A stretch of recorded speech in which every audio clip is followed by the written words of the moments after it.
ලෝකයේ වැඩිම වැටුපක් ලබන ක්‍රීඩකයා වගේම බිලියන ගණනක වත්කම් තියෙන පාපන්දු ක්‍රීඩකයා ගැන තමයි අදත් මේ වීඩියෝ එකෙන් කතා කරන්න යන්නේ.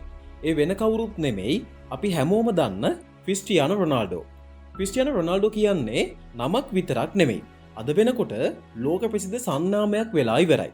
ඉතින් මේ ක්‍රීඩකයා එහෙම නැත්තම් රොනාල්ඩෝ යම්කිසි වෙල් දැන්වීමක ප්‍රචාරණ කටයුත්තක් කරත් ඒ අදාළ ආයතනයේ ආදායම එකරයින් ඉහළ නංවන්න තරම් මේ ක්‍රීඩකයට හැකියාව තියෙනවා. ඒ වගේම තමයි ඔයාලට මතකද දන්නේ නැහැ එක මාධ්‍ය සාකච්ඡාවකදී මොහු විසින් කොකාකෝලා බීම් වර්ගය ප්‍රතික්ෂේප කරනවා. එහෙම කරලා පැය 24ක් යනකොට කොකාකෝලා ආයතනයේ ආදායම සැලකිය යුතු අන්දමින් පහත වැටෙනවා.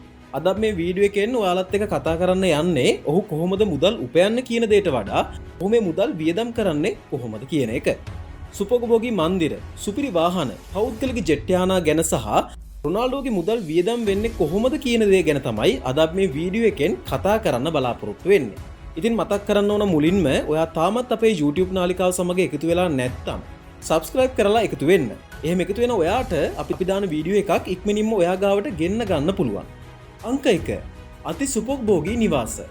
ක්‍රිස්ටියානෝ රොනාල්ඩෝ කියන්නේ පාපන්දු ඉතිහාසයේ බිහි වුණ දක්ෂතම ක්‍රීඩකයෙක් වගේම ලෝකයේ වැඩිම ආදායමක් ලබන ක්‍රීඩකයා බවට අද වෙනකොට පත් වෙලා තියෙනවා. රොනාල්ඩෝගේ පාපන්දු ජීවිතයේ ස්වර්ණමය යුගය පටන් ගත්තේ ඉස්පාඤ්ඤේ මැඩ්‍රිඩ් නගරයේ. ලා ෆින්කා කියන ප්‍රදේශයේ පිහිටලා තියෙන මේ නිවස මිලදී ගන්න ඔහු ඩොලර් මිලියන 7කට ආසන්න මුදලක් වියදම් කරලා තියෙනවා. මේ නිවස නිදන කාමර 7ක්, නාන කාමර 9ක්, දැවැන්ත පිහිනුම් තටාක 2ක්. ඒ කියන්නේ එකක් තියෙන්නේ එළියේ අනිත් පිහිනුම් තටාකයේ ගෘහස්ථව පිහිටලා තියෙනවා. ඒ වගේම රොනාල්ඩෝගේ පවුලේ අයට සහ මිතුරන්ට එකවර චිත්‍රපටයක් නරඹන්න පුළුවන් පෞද්ගලික සිනමා ශාලාවකුත් මේ නිවස ඇතුලේ තියෙනවා. ඒ විතරක් නෙමෙයි. රොනාල්ඩෝ කියන්නේ පෘතුගාල් රට ඇතුලේ සැලකිය යුතු දේපල ප්‍රමාණයක් තියෙන පුද්ගලයෙක්. ඔහුගේ උපන් නගරය වන මැඩෙයිරවල සම්පූර්ණ මහල් ගොඩනැගිල්ලක් මොහු ඩොලර් මිලියන 8ක මුදලකට මිලදී අරගෙන තියෙනවා වගේම මුහුදු තීරයේ සම්පූර්ණයෙන්ම ඉතාම හොඳින් පෙනෙන මේ ගොඩනැගිල්ලේ පෞද්ගලික හෙලිපෑඩ් එකක් නිර්මාණය කරලා තියෙනවා. ඒ වගේම පෘතුගාලයේ අගනුවර වෙන ලිස්බන් නගරයේ තියෙන මිල අධිකම ඇපාර්ට්මන්ට් එකකුත් රොනාල්ඩෝ මිලදී අරගෙන තියෙනවා. මිලියන ගණනක් වටන මේ නිවස ඇතුලේ අතිනවීන තාක්ෂණයක් තිබෙන බව තමයි වාර්තා වෙන්නේ. කොහොම හරි ලිස්බන් වල තියෙන දේපළවල වටිනාකම විතරක් ඩොලර් මිලියන 35කට වැඩි. ඒ විතරක් නෙමෙයි. සෞදි අරාබියේ සහ ඩුබායි වල තියෙන මොහුගේ වත්කම් ගැනත් අපි කතා කරොත් අල් නසර් ක්‍රීඩා සමාජයත් එක්ක එකතු වෙන්න සෞදි අරාබියේ රොනාල්ඩෝට සහ ඔහුගේ පවුලට ලැබුණේ සාමාන්‍ය නිවසක් නෙමෙයි. රියාද් නගරයේ පිහිටි අතිශය සුපෝගබෝගී හෝටල් සංකීර්ණයක ඉහළම මහල් කිහිපයක්ම සම්පූර්ණයෙන් වෙන් කරලා තියෙන්නේ අපි දැන් කතා කරන රොනාල්ඩෝට. මේ නිවසේ පිහිනුම් තටාක, ඉහළ පෙළේ ආපනශාලා, පුද්ගලික සේවකයන් සහ ඉහළ මට්ටමේ ආරක්ෂාවක් සපයලා තියෙනවා. මැද පෙරදිග සංස්කෘතිය සහ නූතන බටහිර සුපෝගබෝගී බව එකතු වුණ අපූර්ව තැනක් විදියට මේ නිවස අපිට හඳුන්වන්න පුළුවන්. අන්තර්ජාලයෙන් තොරතුරු හොයනකොට දැනගන්න ලැබුණේ මේ වටිනාකම ඩොලර් මිලියන 170වත් 300ත් අතර මුදලක් වෙනවා කියලා. කොහොම නමුත් මේ ගැන හරිම වාර්තාවක් තවමත් එළියට ඇවිල්ලා නැහැ. මේ අතරේ මෑතක ඩුබායිහි ජුමේරබේ දූපත එහෙම නැත්නම් තවත් විදිහකට කිව්වොත් බිලියනර්ස් අයිලන්ඩ් දූපතේ ඔහු මිලදීගත් අලුත්ම නිවස ගැන අද වෙනකොට ගොඩ දෙනෙක්ගේ අවධානය යොමු වෙලා තියෙනවා. ඩොලර් මිලියන 30ක් වටන මේ භූමියේ ඉදි කරලා තියෙන මේ දැවැන්ත නිවසේ පෞද්ගලික වෙරළ තීරයක්. ඒ කියන්නේ ප්‍රයිවට් බීච් එකක්. මෝටර් නැවැත්වීමට දැවැන්ත ගරාජයක් සහ අති නවීන පහසුකම් රැසක්ම තියෙනවා. දුබායි වෙත යන සෑම අවස්ථාවකම ජෝර්ජිනා සහ දරුවන් සමග මේ නිවසේ කාලය ගත කරන්නයි ඔහු දැන් සැලසුම් කරලා තියෙන්නේ. අංක 2. මිලියන 6ක් වටනා අසිමුඩ් ග්‍රෑන්ඩ්.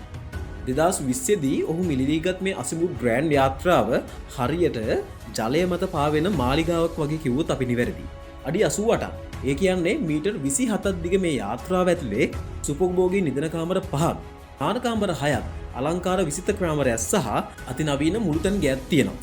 කාබන් ෆයිබර් වලින් හදලා තියෙන මේ යාත්‍රාවට ද්විත්ව අශ්ව බල 1900ක තියෙන එන්ජිමක් තියෙන නිසා මේට පැයට නාවික සැතපුම් 28ක උපරිම වේගයකින් ගමන් කරන්න පුළුවන්.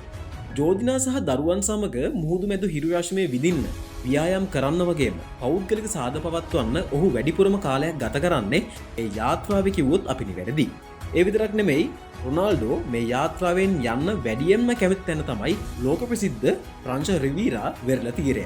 යාත්‍රාවෙන් ගමන් කරන්න වගේම ප්‍රංශයේ සුපිරි වෙළ තීරයන්හි ආහාර ගන්නත් සහ සාපු සවාරි යන්නත් මොහු වැඩි කැමැත්තක් දක්වනවා. අංක 3. මිල අධික වාහනවල එකතුව. රොනාල්ඩෝගේ වාහනවල එකතුව ගැන කතා කරනකොට මුලින්ම මතක් වෙන්නේ බුගාඩි සමාගම. ඔහුළඟ බුගාඩි වර්ගයේ වාහන කිහිපයක්ම තියෙනවා. බුගාඩි චිරෝන් කියන මෝටර රථය $2 මිලියන 2.5කට වඩා වැඩි වටිනාකමක් වෙනවා. රොනාල්ඩෝගේ නම පවා එහි හෙඩ්රෙස් වල සඳහන් කරලා තියෙනවා. පැයට කිලෝමීටර් 420කට වඩා වැඩි වේගයකින් මේ වාහනයට ගමන් කරන්නත් පුළුවන්. බුගාඩි සෙන්ටෝ DC කියන මේ තමයි රොනාල්ඩෝගේ එකතුවේ තියෙන වඩාත්ම විශේෂිත සහ මිල අධිකම වාහන වලින් එකක් වෙන්නේ. ලෝකයේම නිෂ්පාදනය කළේ වාහන 10ක් විතරයි. මේක වටිනාකම $9 මිලියන 9කටත් වඩා වැඩි. ඊට අමතරව බුගාටි වාහන එකතුවේ බුගාටි වෙරෝන් ග්‍රෑන්ඩ් ස්පෝර්ට් V-Test රථයකුත් මොහුගේ වාහන එකතුවේ තියෙනවා. රොනාල්ඩෝගේ ෆෙරාරි සහ ලැම්බෝගිනි මෝටර රථ එකතුව ගත්තොත් $2 මිලියන 2ක් වටන ෆෙරාරි මොන්සා SP1 මෝටර රථයක්, ෆෙරාරි 599 GTO සහ 599 GTB ෆියෝරානෝ මෝටර රථ දෙකක් වගේම ලැම්බෝගිනි ඇවැන්ටඩෝ LP 700 මෝටර රථයක් අපිට දැක ගන්න පුළුවන්. ඒ විතරක්ද මෝටර රථ එකතුව ගැන අපි තව කතා කරොත් Rolls Royce Cullinan, Rolls Royce Dawn, Bentley Continental GT සහ ෆ්ලයින් ස්පර් රථ එකතුවකුත් අපිට බලා ගන්න පුළුවන්. ක්‍රිස්ටියානෝ රොනාල්ඩෝගේ මේ සම්පූර්ණ වාහනවල එකතුවේ වටිනාකම අද වෙන විට ඇමරිකානු $25 මිලියන 25ක් ඉක්මවනවා කියලයි වාර්තා වෙන්නේ. අංක 4. පවුල සහ විලාසිතා. රොනාල්ඩෝගේ ජීවිතයේ වැදගත්ම කොටස තමයි ඔහුගේ පවුල. ඔහුගේ බිරිඳ වෙන ජෝර්ජිනාත් අද වෙන විට ලෝකයේ වැඩිපුරම කතා බහට ලක් වෙන කාන්තාවක්. සාමාන්‍ය සාප්පුවක විකුණුම් කාරියක් ලෙස වැඩ කර ජෝර්ජිනා අද ලෝක ප්‍රසිද්ධ සහ ව්‍යාපාරික කාන්තාවක්. ඔවුන්ට දරුවන් 5 දෙනෙක් ඉන්නවා. ක්‍රිස්ටියානෝ ජූනියර්, නිවුන් දරුවන් වන මතියෝ සහ ඊවා, අලානා මාටිනා සහ බිලිදියක වන බෙලා. රොනාල්ඩෝ නිතරම කියන දෙයක් තමයි මගේ ජීවිතයේ ලස්සනම ජයග්‍රහණය මගේ දරුවෝ කියන එක. කාර්යබහුල ජීවිතයක් ගත කරත් ඔහු හැම විටම තම දරුවන්ගේ පාසල් වැඩ, ක්‍රීඩා සහ අනිකුත් කටයුතු සඳහා කාලය වෙන් කරනවා. රොනාල්ඩෝ කියන්නේ ලෝකයේ ප්‍රමුඛ පෙළේ විලාසිතා නිරූපකයෙක්. ඔහු අඳින පළඳින විලාසිතා ලක්ෂ සංඛ්‍යාත තරුණයන් අනුකරණය කරනවා. ඔහුගේ ඇඳුම් උනත් මිල කළ නොහැකි තරම් මිල අධිකයි. ගුචි, ලුවී වුටන්, ප්‍රාඩා වැනි ලෝක ප්‍රසිද්ධ සන්නාම ඔහුගේ ප්‍රියතම ඒවා.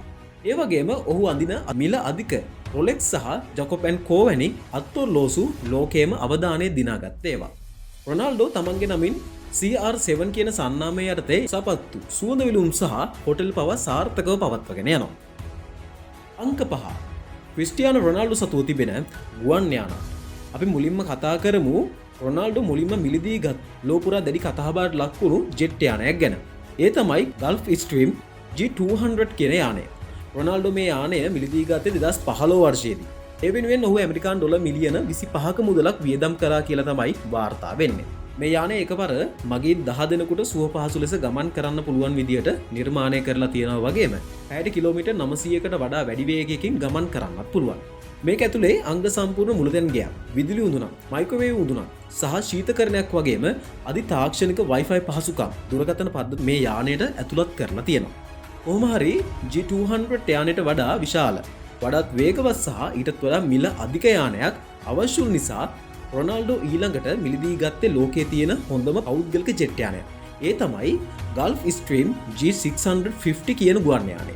මේ යානයේ වටිනාකම දල වශයෙන් ඇමරිකානු $65 මිලියන 65ක් පමණ වෙනවා. මේ ලෝකයේ ධනවත් පුද්ගලයන් කිහිප දෙනෙක් ළඟ පමණක් තියෙන අතිශය සුපෝපභෝගී යානයක් විදිහට අපිට හඳුන්වලා දෙන්න පුළුවන්. මේ වගේ පෞද්ගලික යානා සඳහා පැයකට දහස් ගණනින් ඉන්ධන වැය වෙනවා. ලෝකයේ විවිධ රටවල ගුවන් තොටුපළවල් වල මේවා නවත්තලා තියන්නත් ආරක්ෂාව තහවුරු කරන්නත් විශාල මුදලක් ගෙවන්න සිදු වෙනවා.